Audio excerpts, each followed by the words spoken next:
and I'll let you introduce yourselves. Thank you. Yeah. Appreciate it.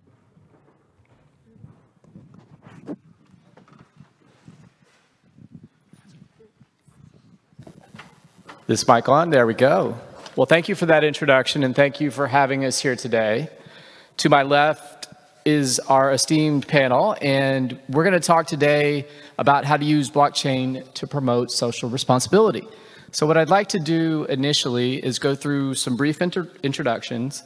It's a very accomplished panel, and as we cover these two topics, our goal is not to cover the E part of the E, S, and G. It's really to focus on the S and G. So if you could, right before I intro them, I'm going to show the slide about what we're going to connect with. And in that regard, we're going to steer clear of the environmental elements that are detailed here as best we can, although that's a huge portion of what we all do and it's what we all hear about. What we're going to stay focused on are the social elements and the governance element. And I am excited with that. You can take that down. Thank you very much. To first introduce Kristy Bellows. She is the Vice President of Growth at Worley. And just so they know who Kristy is, they may already know Kristy, right?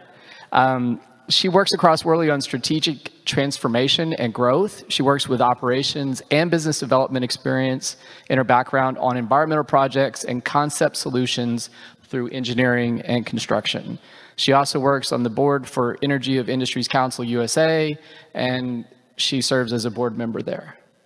I also have with us Tuba Khawaja. She's a consultant with ConocoPhillips, and she works within, ready for this, the North American matrix for the lower 48 states, but also deals with global concerns. So it sounds like she's pretty much into everything. And we're going to hear some of the insight she provides in just a minute via her experience in a matrix organization. And she'll basically, I dare say, offer fascinating insights into the multifaceted aspects of what she encounters. And then last but not least, and the introductions were alphabetical in case you were wondering, we have Andrew Parker. He is the Executive Vice President of Hydrocarbons and Sustainability for SPL. He works with SPL on being first to market with hydrocarbons and sustainability. When you hear him talk, you'll quickly understand how nimble he and his organization are in terms of moving quickly to market. And so they are, SPL, a leading provider of testing, inspection, and certification services for the energy industry. They're located here in Houston, and his team has been working to develop carbon accounting certification programs for companies to more efficiently monetize their ESG efforts in the form of carbon credits, low carbon LNG, and beyond. So let's give a round of applause already, right? Thank you, panel. Now, my goal here for our afternoon session is to be provocative, if not thought-provoking. So I'm going to ask the panels various questions, and there's so much to start with here, but I'm going to start with governance. And this month, there has been so much that's going on the governance front. And I'll start with Great Britain. Lots of changes happening in that country. Queen Elizabeth has passed away. May she rest in peace. Certainly, new Prime Minister Liz Truss is there. And they announced on Monday limits to basically an energy bill that's going to be capped at $2,500 annually per customer until 2024. So the question to the panel, for one of you, not all of you, is what's going on in Great Britain good, bad, ugly? Hard hitting. So I'll take a stab at that question. Right. I think it's good, right? But I think it's a microcosm of everything that we've seen environmentally. And I was listening to a couple of the sessions earlier. The E piece dominates the ESG discussion, but I think we underestimate how much it influences the S and the G piece, right? Like, blockchain and oil and gas have a very similar perception issue with the general public, right? When it comes to energy consumption, carbon footprints, et cetera, right? And so we underestimate truly how much, the E is how the public and our politicians consume this industry, right? And I think that you're going to see more policy like that going forward because now people in countries like the UK are playing from behind. And you're going to see more countries. I thought another country, Germany, or another country is taking a similar approach at capping energy bills. High energy costs are the bane of the existence of the poor, right? It puts a stress on everything. And so I think caps like that are going to become even more necessary going forward. I will just add that it does appear that the United Kingdom is actually leading the way, and Great Britain is leading the way in legislation in ESG and promoting and practicing what they preach. So I would continue to look for them for inspiration in what is rolled out globally. Yeah, certainly it may be a lot of what's going on in Europe, we're at a point of change, right? And so as you look at not only what's happening there, there's quite a bit going on in Russia. So, Tuba, I'm going to give you a time travel machine, and you have blockchain. And I want to preface this by saying earlier, Chris said that you don't necessarily want to take blockchain and make it solve a problem that doesn't exist. So I'm going to give you some flexibility here. Okay, you've got this time machine, and you've got this issue that Russia is facing with Germany, right, in terms of the pipeline.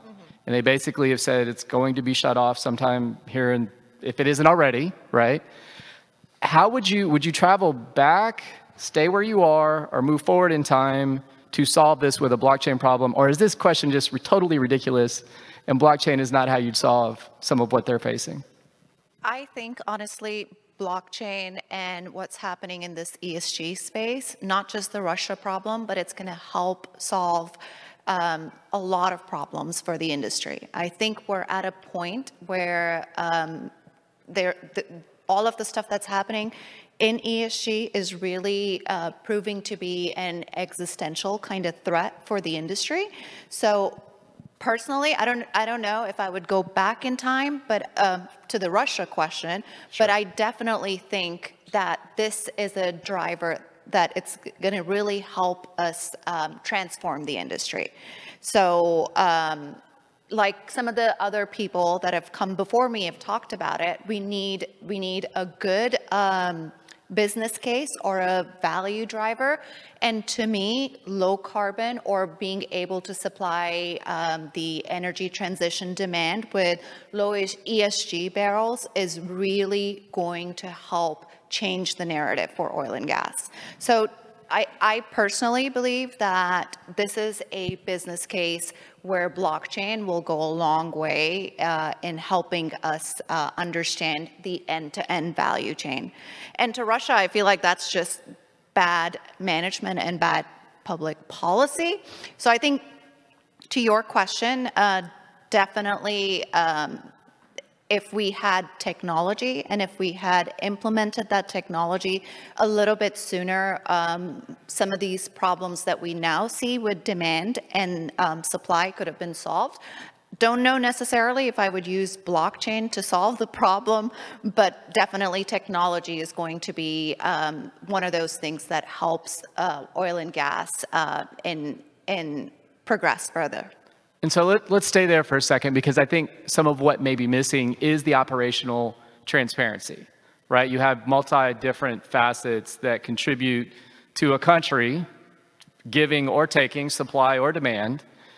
For you or anyone on the panel, what are some of the key characteristics that, hey, we could track this and it would be better than it is right now? So just like I was saying before, the ability to provide that trust that we're providing low ESG barrels is going to really help us, provide that level of comfort to the consumers that the way our industry has been portrayed in the media, that really doesn't help. So I personally feel that ESG is one of those key enablers that's going to help us build a space build trust and transparency in the way we report and in the way we share information. So definitely working together in the consortium is going to be one of those things that allows the industry as a whole to be a little bit ahead of the curve, build those standards, do rigorous reporting, and allow the consumers to feel comfortable that oil and gas is doing it for the right reasons and is committed to the larger good. There's a saying that you don't want to let a good crisis go to waste. I don't know who said it, right? So I'm going to ask the other two panelists, like, do you see, there's no right answer here, right? It's speculative, but a private-public partnership, how would you see something evolving to move this cross-country consideration set forward? It's going to have to be a public-private partnership. I don't think any other option, in all honesty. All of ESG should be a public-private partnership, which, especially coming from the operator perspective, is a tough thing for operators to do. The sharing mechanism, right? One of the reasons I love blockchain for energy is because it is a consortium built around sharing of information and everybody trying to work together on the same team. But yeah, you're not going to be able to, let's say for instance, taking your Russia example, you have a hydrocarbon molecule from Russia that has made its way into Germany or the UK or France, right? But through blockchain, we know that that hydrocarbon molecule has actually shown up in France, right? We know that. It's not a guess. We're not saying, oh, we think we shut off at the source, right? Or we got 90% of the product, but we're still taking 10%, right? Then you could actually understand, okay, well, if that 10% or that 10% that ended up in France from Russia was immediately cut off. You could know exactly where that was. And then in theory, you could be able to track the other hydrocarbons and where they're from to backfill that supply chain with blockchain. But that would, of course, immediately impact the community, right? So then instituting and bringing in the public aspect of it all. So again, it's pretty circular. I think we're going to have to get to that open doors type policy where we're actually talking to each other in an attempt to solve a problem. Yeah, and that's what makes it so compelling, because of the centralized nature of government and oftentimes the decentralized nature of blockchain. So therein lies quite an exciting challenge, right? Yep. So let's take it and bring it a little, back over the Atlantic, closer to home. And we faced some challenges with ERCOT and the grid, most recently with Winter Storm Uri. Do you see opportunities there? If you look, who here has seen the ERCOT website recently? Right, every day you can see the demand generation expectations forecasted versus actuals. Who here feels like that's a good first step? Or do we see more potential for what could be here closer to home? Well, I'm not a Texan, so I'm not super familiar with ERCOT. But what I'll say is that, with respect to grid, the transparency piece, obviously, I think is important. What else was in the news, right, was California, who just banned the sale of, combustion engine motor vehicles in 2035 or something like that. This past weekend, telling everybody, don't charge your cars, please, right? Because they've got a grid issue, they've got a power supply issue, right? And so I think hopefully ERCOT and the new incoming CEO for ERCOT can look to that as an example and scale expected demand so that as EVs continue to overtake the roads, Texas isn't in the same position in a few years telling people don't charge your car during the day, charge it at night. No doubt. I believe Pablo Vegas takes the chair October 1st. So it'll be interesting to see how that dynamic shapes itself. So I'm going to open this, and this is going to be each one of you, because we've kind of taken on different questions at different times, and definitively not in your organization. So I'm going to qualify this. But outside of your organization, what are the common C-level misconceptions that you see about, hear about, know about, that you're having to re-explain to others? What is it that the C-level might think about ESG, well, specifically the S and G, that you're having to help them reformulate their opinions on? Can I go first? Yeah, go. Sure. I'll say the S is arguably the single greatest competitive advantage a company can hold over others, right? We think about the E, and a lot of weight gets put on the E, but when you think about this year, and it's been the year of the great resignation, right? Everyone's leaving their jobs, everyone kind of stuck it out through COVID. Didn't matter how bad your job sucked, you did it for a year or two because it was a paycheck, and now people are shifting again. And companies with good culture and good social settings for their companies are winning. And companies that don't have a good social climate for their employees are losing. And when you have good employees, when you have good company culture and you have strong leadership, fundamentally you cannot get any better, you can't find so you're telling your executives, hey, we need to make sure we're developing culture. We need to be investing in our people, right? Like that's, I mean, we're seeing record inflation, right? And this is, at our company, we struggle with it, right? We're a service company. We don't want to hike our prices to our customers, but we need to stay competitive for our employees, right? And so do you eat EBITDA? Do you increase prices? What do you do to stay competitive and invest in your people? That is a huge question that we're toying around, right? And it's not just pay, right? And I think that's something I've tried to tell our... Well, that's one metric, right? We'll talk about a few others in a second. Yeah, there's compensation and then there's culture, right? And you can offset some of the compensation piece with culture, right? Okay. We'll talk about how to put that on the blockchain in a second. Kristy, let's hear from you on this, as far as the conversation with the C-level. Sure. It was interesting. I went to an ESG conference last week here in town, and 100% of the conference was focused on methane and emissions and monitoring. We have completely forgotten the S and the G. The whole idea of ESG is to prevent greenwashing. That's why it's being asked to be a metric, right? However, there are other ways to bias your company and the reporting methods. I'm totally digging the fantasy football ESG, right? Where and the toothbrush analogy, where everybody's got their own standards. I am right in line there with how that's working. We have to make sure that our CEOs are aware, or the C-suite are aware of the people problem, right? And the community engagement, the communities that are affected by our operations or the projects that we do. But ESG is much more than methane and emissions, is what I would say. Well said.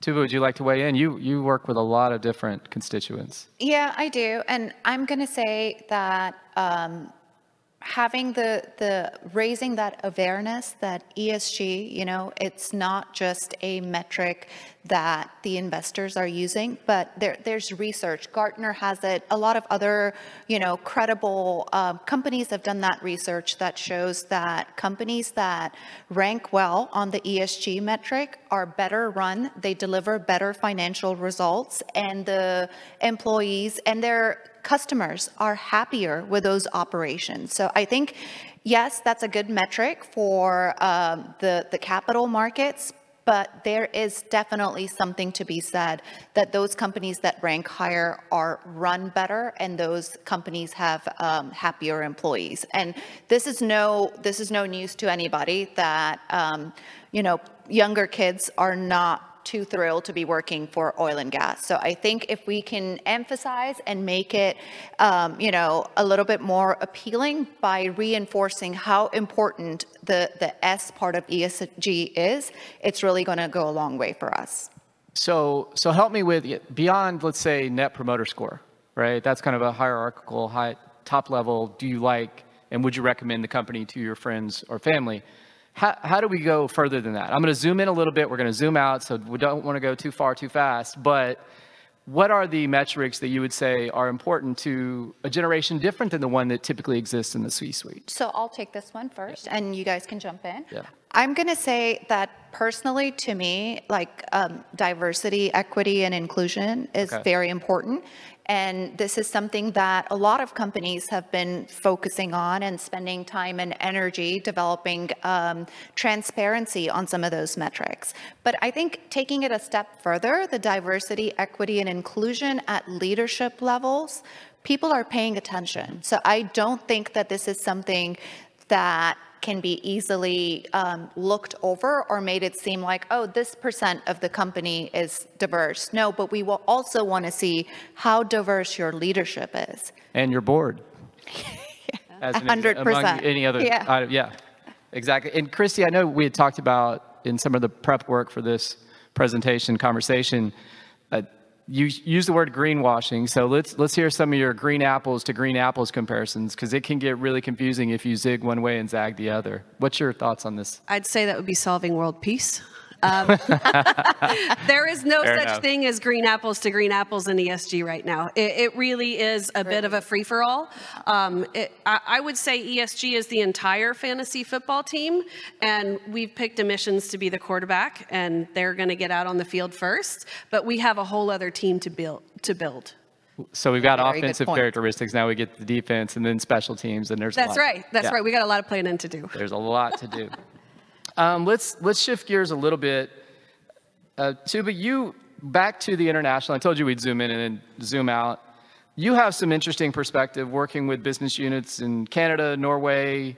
You were talking about SEC disclosures for methane in some of our preliminary conversations. What are your thoughts about how metrics matter across broad, zoomed out levels? I took you way down here. Now let's talk cross-continental dynamics again. So 3 key disclosures have been sent for comment, or they're soon to be released. One is the SEC disclosure, and that's going to be on all climate-related activities, expenditure, and how it gets reported. But also the International Sustainability Standards Board has a disclosure that will apply to internationally, and then EU also has a climate board that has issued a disclosure. So I think some of this work is now going to be mandated. So we're moving away from the voluntary stuff into regulated more stuff. Governance. Yeah, so that governance is coming into play, and I think it's going to help drive this conversation further. To your point, I feel like countries like Norway and even other countries in Europe are already ahead of the continent that we're in right now.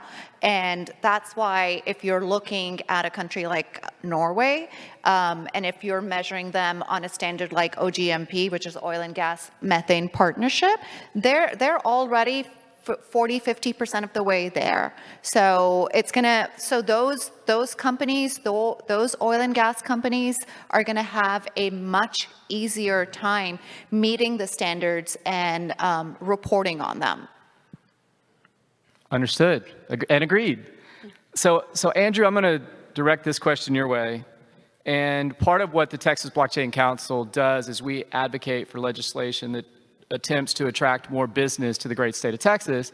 And so in that regard, we're working on a flare mitigation bill that basically creates a tax abatement for flared gases if it's utilized in a way that creates Bitcoin mining experiences, right?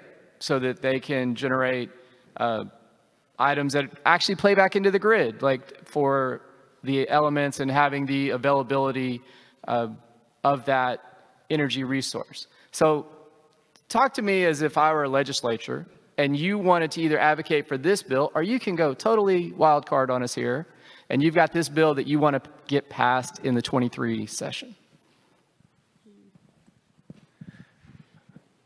Well, I was going to say, can I advocate for term limits, but that probably wouldn't be very applicable. I guess in terms of, so you're asking me in terms of flare gas, what would I recommend in terms of rules? Yeah? Certainly, yes. Basically, it's going to allow flare gas miners to not have to pay severance tax when they've already purchased formerly flared gas. From our perspective, it's a win environmentally and socially, right? But it's got to get through the governance side. So this is where I'm trying to triangulate all the elements.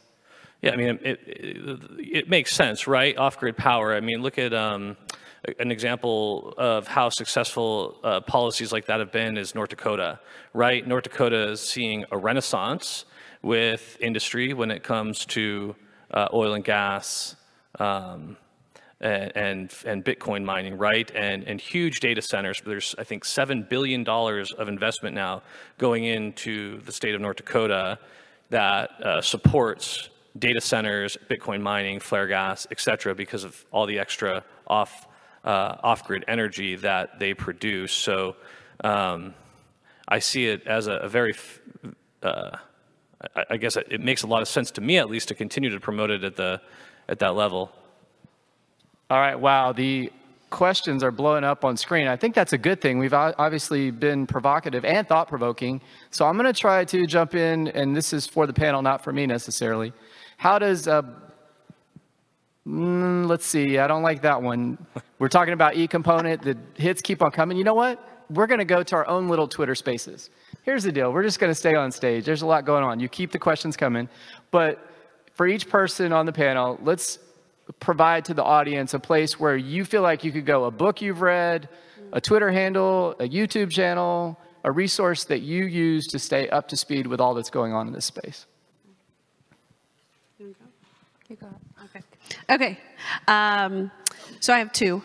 I love Harvard Business Review. If you look at, just do a search on their website, they've got so many articles. They're very well balanced. I like their approach to ESG and what it's lacking, as well as the potential problems that it can solve. So I would definitely go to Harvard Business Review. The other one is a book I've recently picked up called Values by Mark Carney. It's very, very thick, and you have to be up for a history of the entire financial system.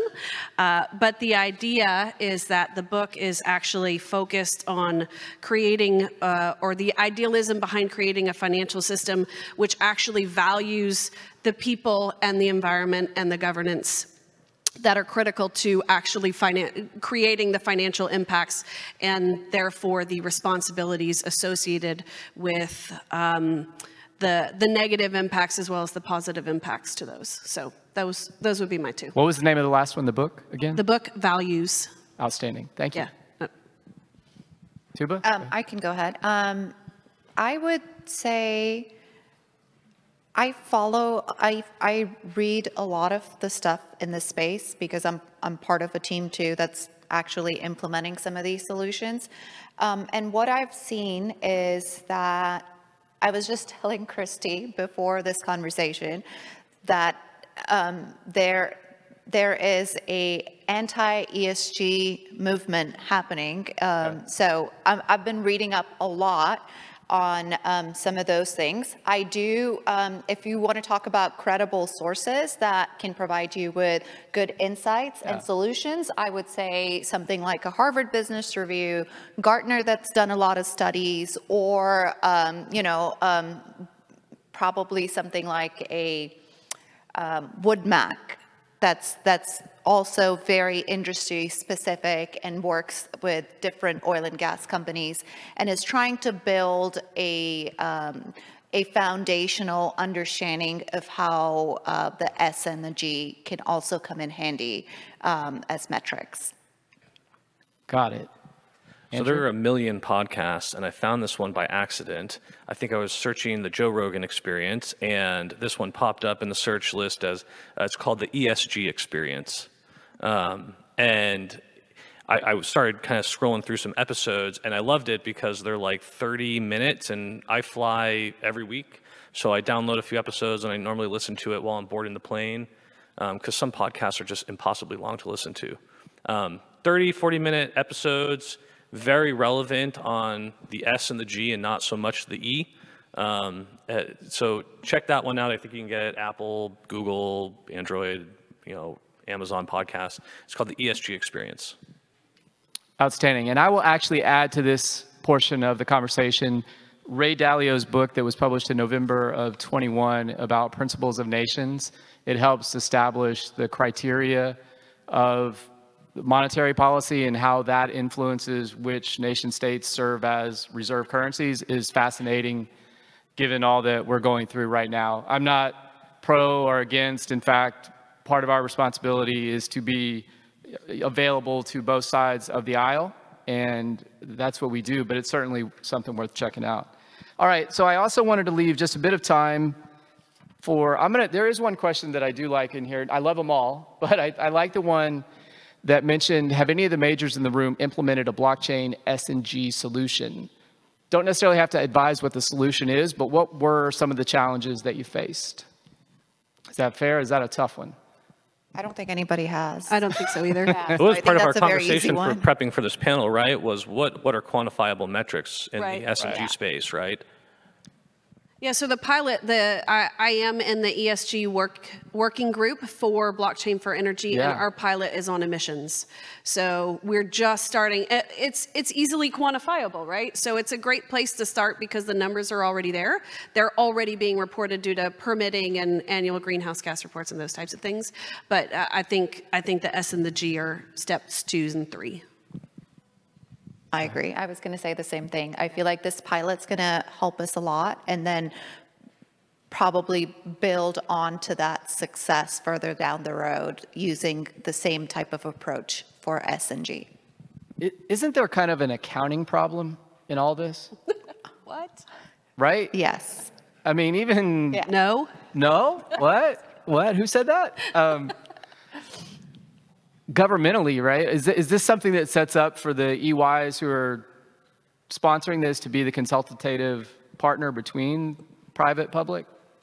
I'm not advocating for EY or Deloitte or any of the other major accounting firms, but The first... Sorry, go No, ahead. no, no, go ahead. I was going to say the first big challenge that we have is trying to figure out what we're supposed to report on and how to get that number, right? Well, we've decided, yes, methane is going to be the great thing we're all going to report on, or CO2, whatever it is, right, emissions. But how to get that number, there's even huge debate on how to go get that number, and yet we've been tracking it for, I don't know, 30, 40 years in greenhouse gas reporting, right? So I think there's a lot of accounting issues, but the first step in trying to get to ESG is deciding on the metrics that will be used and then how they're going to be calculated. And to Kristy's point, I think the SEC disclosure is going to help us build some of those requirements. And by mandating that, we're going to need to really carefully understand those metrics. And once we do, I feel like we'll need a carbon accounting system. We're going to need a lot of other ways of working across the silos within oil and gas to build that rigorous reporting around it. But that's to come in 2023 and beyond. So it's not too far in the future anymore.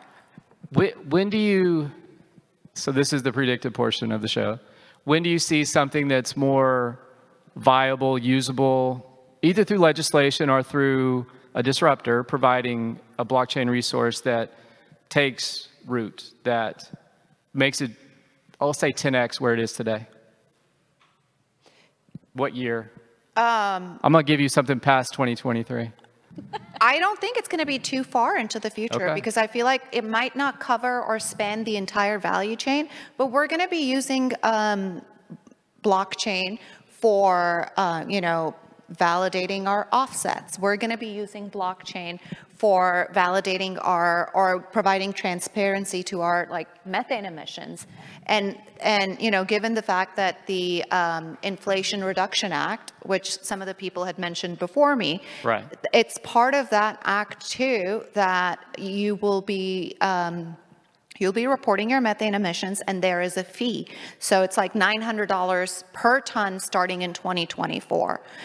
But currently, I can tell you that there is no standard way that we will be able to get that methane emissions data. So I think some of these measures, some of these mandated requirements are helping us understand what are those value drivers, and we're going to be using technology to move closer to getting reporting done on those. Very well said. I think that's worth a round of applause right up onto itself, yes, for the crowd. And I do want to personally thank the panel for participating. And I did want to offer up, if there's anything, a passion project that you're working on, Andrew, or something about your company that I may have missed that you'd like to share with the audience, and we'll call it 30 seconds or less, that would be, now's the time. My passion project would probably fall more on the E. So I don't know, it's not an S thing, but, so I'm a climate person. My background's in climate, and I'm one of those young people that didn't want to go into oil and gas. I thought oil and gas was a terrible industry to do, find a career in, to be completely honest. What made you change your mind? Yeah, so well, I spent 4 years in Boulder, and then I did 5 years of academic rehab at A&M and getting my PhD. And it's really weird, right? As a graduate student going to A&M, it's kind of like you're not cultured in the whole like Aggie experience. And but I had a friend that worked at Shell, and he said, Andrew, come spend a summer and intern with us. And I didn't want to do it until he told me how much I was going to make that summer. And everyone has a price, I guess. And so, but I was amazed at how progressive energy companies were. Right? We're not just this evil, dirty, or industry. We're actually very progressive. We're people focused. We're environmentally focused, and it just actually aligned a lot better with my career ambitions than sticking it out as an academic professor at some junior college in Kansas for 15 years. So passion project for me, again, falls on the E side, but I'm going to plug it, is some of these trends that we're seeing in certified natural gas, right? And these initiatives, and I think it's a real logical place for blockchain. I chair an emissions committee for the Gas Processors Association. We just passed it yesterday at convention. A standard. So we're going to start developing a standard where perhaps there's blockchain application that can come in and have a framework to work off of. So I'm passionate about it because I think natural gas is a great energy bridge fuel. It's part of the energy transition, but we have to show that we're not leaking tons of methane while we produce it, right? That's the big driver there. So that's a big push of mine. And if you want to know more about what we're doing at GPA, let me know. Okay. And Kristy, you went to Texas A&M as well? I did. Was that you who whooped? Yeah. That was. Oh, that's awesome. How about you with the passion project or something that you wanted to share with the group about what you might be working on? Good question. I have to say, I really love, I've just started a saying in the last week, but I've managed to repeat it probably a dozen times in the last week, which is the magic sauce is in the integration, right? And so none of these problems can be solved by finance or by environmental teams or by sustainability teams, which have somehow managed to all be separate within our organizations, right? Okay. So we like to think that we're going to solve it by this, we're going to give it to this one department over here. So I would say my passion project is putting the pieces together. Integration. Yeah. Well, thank you. That's awesome. Yeah. And Tuba, how about you? She really stole that one from me. Sorry. Because I feel like we'd been talking about how just finance or just environmental assurance really cannot help you solve this big problem. But I think personally, I work in a space, I'm from finance, but I'm working in a low carbon space. And just the challenges of like reporting and providing credible information that is real time is very, very difficult for a finance person. So personally, I would say there are many use cases right now within the industry, and specifically in the low carbon space that I find very exciting. I really hope that blockchain enables us to break these silos and allow us to work across the organization into finding these solutions using technology. Breaking down silos, I like it. That's awesome. Well, again, I wanted to thank the panelists. I will quickly mention that the biggest annual event that the Texas Blockchain Council puts together is the Texas Blockchain Summit. It is November 17th and 18th in Austin. And certainly there's a great deal of information on the Bitcoin mining front. There's certainly also a great deal of conversation on the regulatory affairs front. So if either of those two elements, Bitcoin, blockchain, and innovation, if they're into those are three things, but if you're interested in those, certainly that'll be a good place for you to visit in the coming weeks. But with that, I also want to thank Blockchain and Oil and Gas Conference for having us. And I think now, unless something's changed, we're moving to the afternoon break. Does that sound about right? Or wait, there's more. I'm close. But thank you guys. Appreciate it. Thank you, Jim. Appreciate it. So, Erica made an executive decision that I am in violent agreement with.